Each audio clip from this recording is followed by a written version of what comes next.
ମୁଁ ଭଞ୍ଜକିଶୋର ମହାପାତ୍ର କାଳିକା ପ୍ରସାଦ ପଞ୍ଚାୟତର ବିଜୁ ଜନତା ଦଳର ସଭାପତି, ନୟାଗଡ଼ ବ୍ଲକର ବିଜୁ ଜନତା ଦଳର ସଭାପତି। ମୋତେ ଆଜି ନିମନ୍ତ୍ରିତ କରାଯାଇଥିଲା ଗମେଇ ଗ୍ରାମକୁ। ଏଠି ଏକ କ୍ରିକେଟ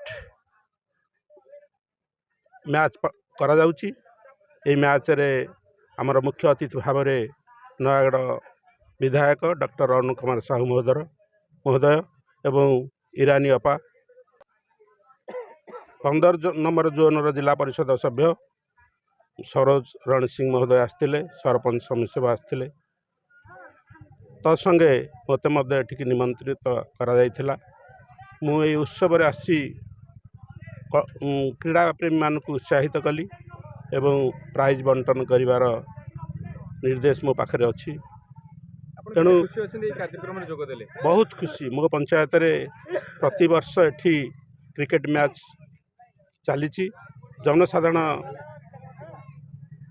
ଜନସାଧାରଣମାନେ ଏହି କ୍ରିକେଟ ମ୍ୟାଚ୍କୁ ଉପଭୋଗ କରୁଛନ୍ତି ଏବଂ ଛୋଟ ଛୋଟ ପିଲାମାନେ ଆୟୋଜକକୁ ମଧ୍ୟ ପ୍ରଶଂସା କରୁଛନ୍ତି। ସମସ୍ତେ ଏଥିରୁ କିଛି ଶିକ୍ଷା ପାଉଛନ୍ତି।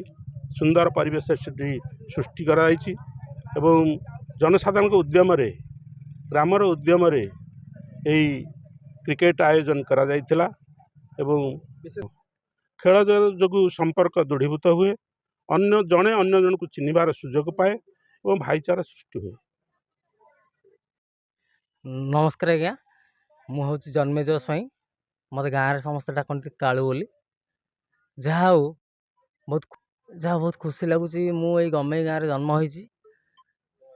ମୋର ଗାଁର ପରିଚୟ ହେଉଛି ଗମେଇ। ଆମର ଯେଉଁ ଗାଁ ପିଲାମାନେ ଅଛନ୍ତି ବହୁତ ବଢ଼ିଆ ଭାବରେ ଖେଳୁଛନ୍ତି ଏବଂ ଆଜିର ଯେଉଁ ଟୁର୍ଣ୍ଣାମେଣ୍ଟ ଚାଲିଥିଲା, 16ଟା ଟିମ୍କି ନେଇକି ଯେଉଁ ଟୁର୍ଣ୍ଣାମେଣ୍ଟ ଚାଲିଥିଲା, 16ଟା ଟିମ୍ରେ ସମସ୍ତଙ୍କୁ ପରାଜୟ କରି ଜୟଯୁକ୍ତ ଲାଭ କରିଛି ଆମ ଏଇ ଗମେଇ ଟିମ୍। ବହୁତ ଖୁସି ଲାଗୁଛି। ମୁଁ ବି ଏଇ ଟିମ୍ରେ ଖେଳୁଥିଲି। ଯେହେତୁ ବୟସ ହେଲା ପରେ ଧୀରେ ଧୀରେ ଆମକୁ ଅବସର ନେବାକୁ ପଡ଼ୁଛି। ଛୋଟ ଛୋଟ ପିଲାମାନେ ଖେଳୁଛନ୍ତି, ବହୁତ ଖୁସି ଲାଗୁଛି। ସେମାନଙ୍କୁ ଆମେ ଉତ୍ସାହିତ କରୁଛୁ ଯେ 26 ବର୍ଷ ହେଲା ଧରିକି ଏଇ ଖେଳ ଚାଲିଛି। ଗଣପତି କ୍ରିକେଟ କ୍ଲବ 26 ବର୍ଷ ଧରିକି ଏଇ ଖେଳ ଜାରି ରଖିଛି। ଯାହା ବହୁତ ଖୁସି ଲାଗୁଛି। ମୁଁ ବି ଏଇଥିରେ ଖେଳୁଥିଲି, ବହୁତ ଖୁସିର କଥା। ଆଗରୁ ବି ଯେଉଁ ଫାଇନାଲ ମ୍ୟାଚ୍ ଥିଲା, ଆଜିର ଫାଇନାଲ ମ୍ୟାଚ୍ରେ ଗମେଇ ଭର୍ସେସ୍ ଧୁସୁମା ଥିଲା। ଧୁସୁମା ଦଳ ସିଏ ବି ବଢ଼ିଆ ଖେଳିଥିଲେ। ମୁଁ ଖେଳ ପ୍ରଥମରୁ ଲାଷ୍ଟ ପର୍ଯ୍ୟନ୍ତ ଏନ୍ଜୟ କରିଛି, ଦେଖିଛି, ଏନ୍ଜୟ କରିଛି ବି। ବହୁତ କଣ୍ଟେଷ୍ଟ ମ୍ୟାଚ୍ ଥିଲା, ବହୁତ ବଢ଼ିଆ ଖେଳ ଥିଲା। ଆଉ 119 ରନ୍ ସେ କରିଥିଲେ, 15 ଓଭର 119 ରନ୍ କରିଥିଲେ। ଯେଉଁଥିରେ କି ଗମେଇ ଦଳ, ଆମ ଗଣପତି କ୍ରିକେଟ କ୍ଲବ 120 ରନ୍ କରି ବିଜୟ ହାସଲ କରିଛି।